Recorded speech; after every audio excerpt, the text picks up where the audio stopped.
Hey y'all, I am going to try my hand at making some homemade Hot Pockets. They're going to be lunch prep for my husband.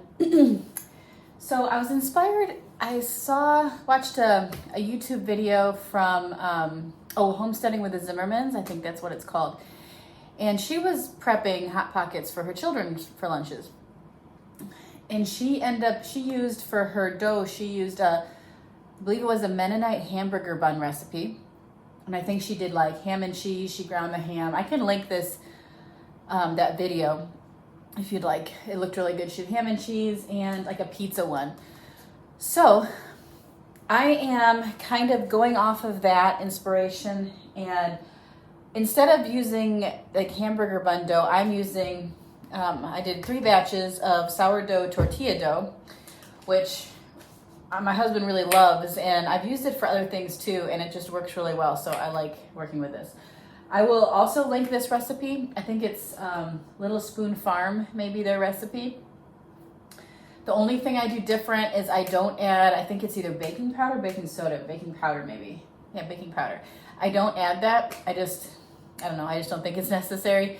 But anyway, that's just how I do it. So I've got my dough, and I'm going to be doing 2 Hot Pockets today. I'm doing a sausage pizza one. So basically, I took sausage, I browned that up, and I cut up a green pepper from our garden, and I also cut up a pretty decent sized banana pepper from our garden, just to add a little bit of spice to that, and onions from our garden, and garlic. So I put all that in the pan, brown that up. Here it sits. I have it on a paper towel just to drain some of the grease. And then I made a pizza sauce. My favorite pizza sauce is really pretty simple and fast to make, and I like just using tomato paste as a base because I prefer a thicker tomato or a thicker pizza sauce. And I think I learned that from one of my older sisters. Anyway, so I just take, I used a whole can of tomato paste just because, yeah, I knew this was going to be a lot. So tomato paste, I put water in there until I got the consistency that I wanted. Then I just added salt, pepper, garlic powder, onion powder, and Italian herb blend. Did that to taste, and a little bit of sugar. Got to add just a little bit of sugar. Not so that it's like sweet, but just so that it like kind of cuts through a little bit. So that's what I like to do for my pizza sauce. And for the second one, I'm doing a Philly steak because my husband loves Philly steak, and we have quite a few sirloin steaks in the freezer from his parents when they butchered their cow. So I've got 2 sirloin steaks. This is just 1 sirloin steak that I seared on the stovetop. One thing you want to do, I guess this is a little bit to preference, but if you are a steak connoisseur, there is no preference. You have to have it at least medium rare, right? But because once I fill the dough and I fill the Hot Pockets, I'm going to be cooking it again in the oven. I undercook these even more than I normally would. So more borderline rare. This one is that one. The other one, I overcooked just a tad. So it is more dead on medium rare. So it might end up being a little bit more well done by the time it's done in the oven. And then obviously I'm going to be putting these in the freezer, and he's going to take them out as he needs them for lunches and reheating them again. So, I mean, there's only so much you can do, I know, but I mean, I feel like it helps at least a little bit to maintain some of that. So I have got the steak. I got it cut up into small strips and then pieced, and I cut those strips into pieces. I have got, cast iron skillets. After I cooked the steaks, I saved all those juices. I cooked them in this pan. I left all the juices, oil, all that good yummy stuff. And I went ahead and put onions and green peppers that I had chopped up or sliced up in here so they can cook and kind of absorb more of that flavor. I didn't really add that much salt. I added some pepper. I made a teensy bit of salt because before I put the steaks in, I had rubbed them down with like olive oil and salt and pepper. So there still was quite a bit of residual salt in the pan. So I didn't really add that much more salt. And When I added garlic in here. I love garlic. You'll find this out. I put it in almost everything. And thankfully my husband likes it too. Okay, so this is kind of the peppery for the Philly steak mixture. And then I've got Swiss cheese, sliced Swiss cheese that I'll also put in there for the cheese. So, stick that over there. I think I'm gonna do the pizza ones first. Go ahead and start assembling these. I need to get my rolling pin and some flour out. I am running out of space on my countertop. I have the downsides to having, it's not super small for the size of the house. It's a galley kitchen. It has a decent amount of counter space for, again, the size, but still can be a little challenging at times, but that's okay. We can always put something down on the dining room table and use that if we need to. Okay, rolling pin. I'm gonna get a pan out here, and I currently have nowhere to put it. Maybe I'll just get a stool and yeah, I'll set the, you can't see, but I'm gonna line this with parchment and set that on a stool here.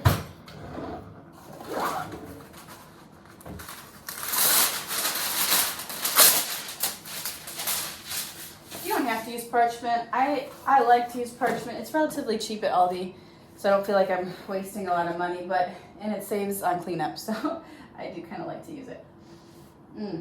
Okay, I love steak. No. It's a good thing I cooked too, otherwise my husband might not have had some Philly steak. That was a little light on the steak. Okay, so pizza ones first. And I haven't done this before, so I'm just gonna gauge. I don't have any sort of cutter, for, I have it's that big, but it'll end up being pretty tiny if I use it. I think it's for crepes, maybe. That's the biggest cutter I have.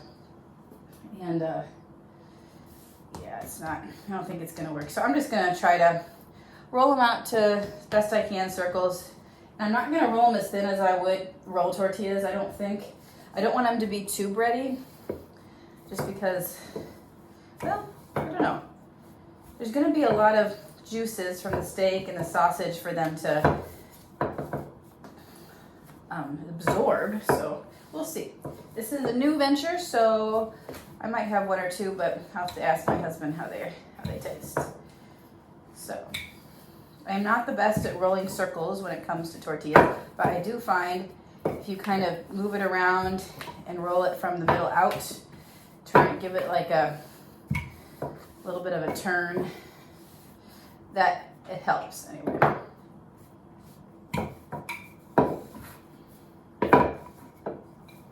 My husband is at the State Fair in Springfield, Illinois today, so with some friends, so hope he has a good time. And I thought I'd take advantage of having some alone time and prep him some food. He usually, right now, he's been packing his own lunches, usually leftovers and stuff, just because I haven't been feeling the best, but having a little bit of a better day, so I want to try to make the most of it if I can. Okay, so, I almost forgot cheese. How could I my husband is obsessed with cheese. He loves cheese, which, who is it? I almost forgot the cheese for the pizza one. I don't have mozzarella. I don't keep mozzarella on hand.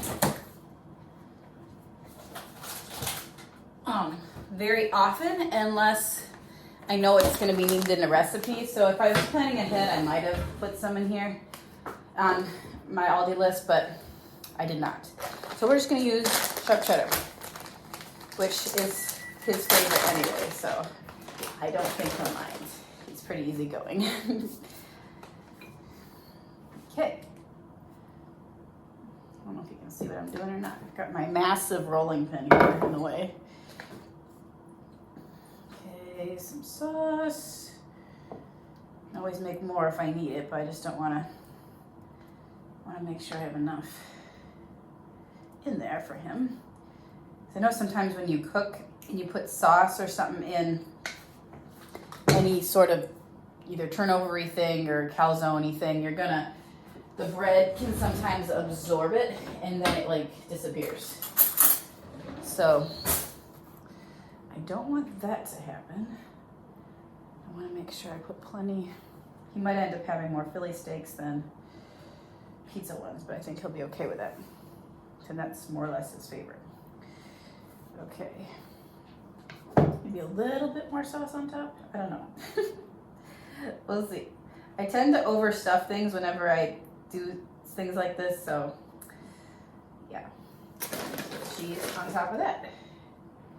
Now we're talking. Okay. I'm just gonna flip it over.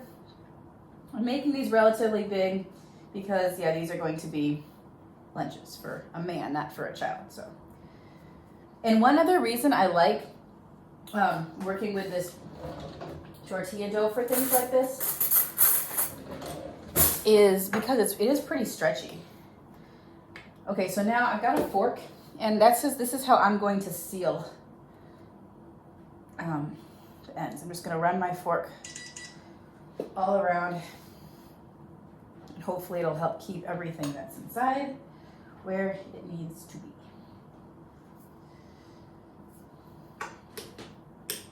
Okay, it's pretty full. Grab a bench scraper, and voila, there's one. Not the most pretty things in the world, but hey, you know what? We're not necessarily going for pretty, we're going for tasty and practical. That's one done.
You can, if you're having trouble sealing them, and this might vary based on the dough you're using, you can take some water, take a little dish of water, put your finger in it and kind of run it around the edge.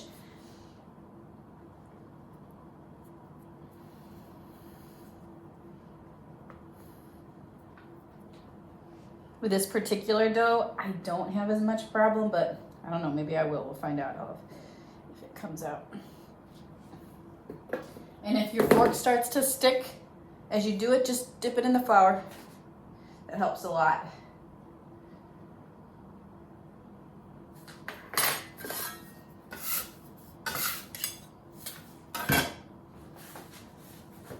I've got my oven preheating to like 375, 400.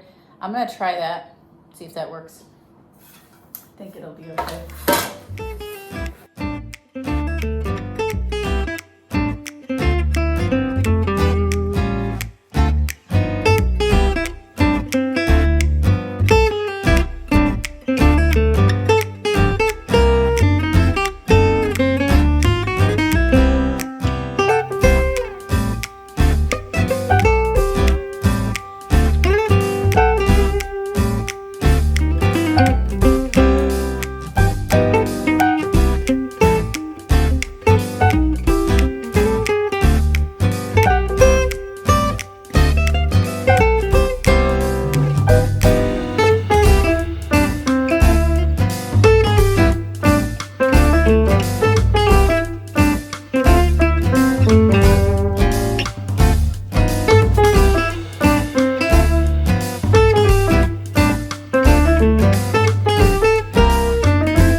instead of putting the sauce in here,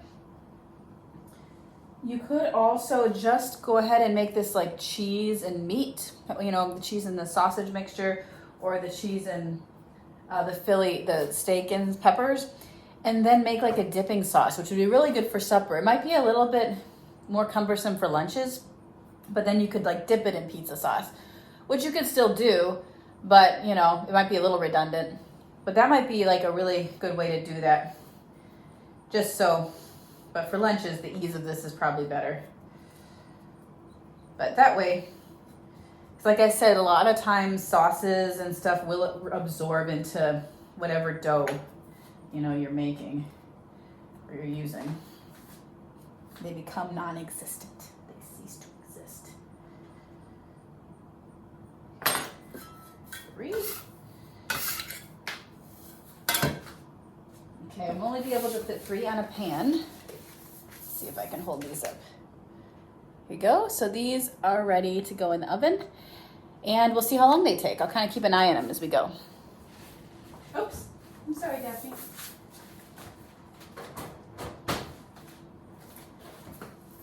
If you want these to be like pretty, you can go ahead and make like an egg wash and run that over them. I might do that. I don't always with like bread that I make just for Nathan and I, because I don't know, but I think I would actually, I don't want to waste an egg yolk, but I think I would go through the whole egg yolk with all these. So let's go ahead and do that. Just, yeah, to make them look a little bit prettier. And actually, I'm going to get the Italian herbs too, and I'm going to sprinkle those on top of the egg wash so we can identify these as the pizza ones. I'm going to take a fork and beat my egg up just a bit. You can stick a little water in here if you want, or milk for an egg wash. I might put a little water in there. It'll make it go a little further, stretch it further, especially since I'm going to have quite a few of these.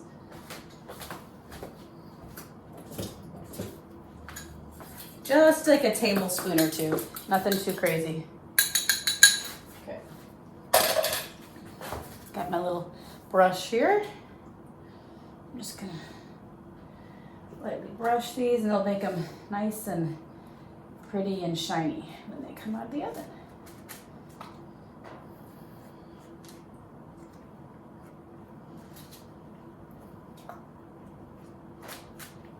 And I really hope these stay together and don't seep or siphon out too much.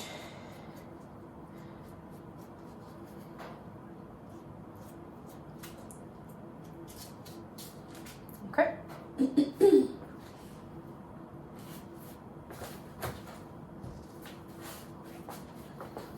A little bit of my, just Italian herb mix right on top. There, perfect. Now they're ready to go in the oven. Okay, I set the timer for 10 minutes. It'll probably take a little bit longer, I'm assuming, but because they're a little bit bigger than I was anticipating. But we'll just keep an eye on them until they get a nice golden brown color. In the meantime, we will keep working more. We'll keep getting more done here.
Really oblongy, funky like this, just take a pizza cutter and try to make it a little bit more circular. Then you can just rework those pieces back into the next one. You know what would be good? Just kind of like spitballing here as I'm rolling these out. For like the pizza one, whatever dough you end up making, so if you kind of ease back on whatever liquid you put in here, in my case it's water, and add like a little bit of like tomato paste instead, and then some basil. So you've got like this pretty red dough with basil in it. That would be good. Although it'd be pretty, but you probably really wouldn't taste the tomato. You might taste the basil, but you wouldn't necessarily taste the tomato in the dough, especially since you've already got pizza sauce. But hey, you know what? You don't know until you try things. It's all part of it. Okay. I'm gonna go ahead. These are the last two pizza ones. I'm gonna egg wash them quick and put the Italian herbs on top, just so I don't forget which ones are pizza, and then because I'm gonna start the Philly steak here.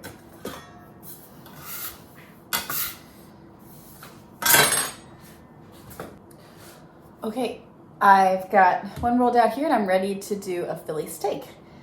So I'm trying to determine the order of things that I want to do. I'm thinking peppers and onions first, then steak, then cheese on top. I think I might go with that. Okay. Let's see how many I can get out of this. Whoops. I don't have to waste any, goodness me.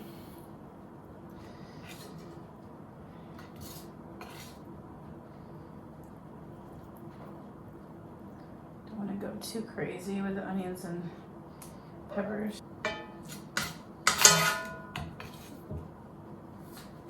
I can see I did not need to cook 2 steaks, but just have extra. My cat can smell the steak and she's, begging. We don't know you're not allowed.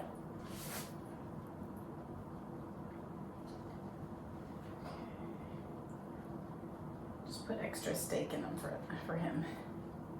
I like that.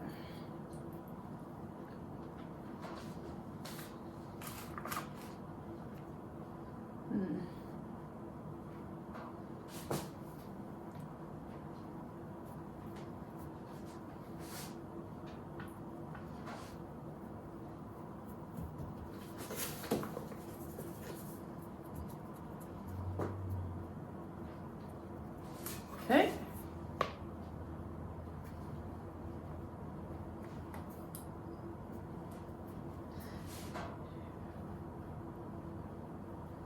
All right. Oop, there's the oven. Okay, I did add time to the oven, 10 more minutes. So right now I'm having them in there for 20 minutes. So we'll see how that works.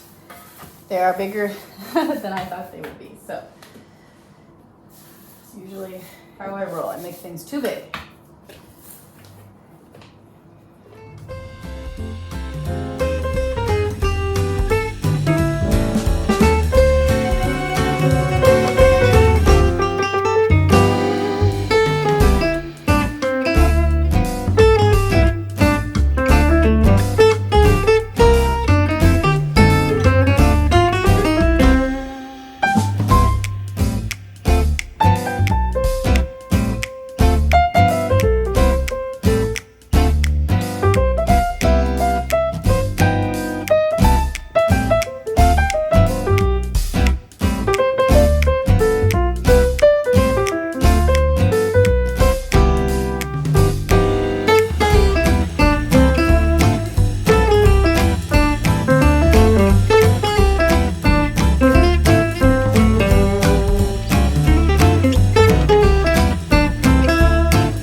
All right, I just took these out of the oven to give you an idea. I don't know if you can see, just barely starting. You can see there's a little bit of bubbling and there's a nice golden brown color. I think that's we're gonna call that perfect. So that means the cheese is melted, so the grease is coming out and it's bubbly. Good to go. All right, these are all done. The ones in the back are the pizza, kind of supreme pizza, and then these two, and these are the Philly steak. These didn't quite puff up and turn as brown quite as easy as these, and I think they were just they're more wet inside. Just the onions and the pepper. I mean, there's some grease in there from when I fried the steaks, and then also just the steaks themselves, even though after I took them off, I let them set for a bit. Yeah, there was still a lot of juice. So they smell really good, so I'm still think they'll be fine. And plus, when my husband reheats them, or takes them to lunch, he's gonna have to reheat them again anyway. So yeah, overall super pleased with how these turned out. Hopefully one will do them, and then he's got almost 11 lunches here. So yeah, just want to do a little bit something special for him since he's been doing so much of the cooking and everything else around here since I haven't been feeling good with our little baby Knopf. So yeah, just wanted to do something special for him. I know he loves Philly steak, so hope he likes these too.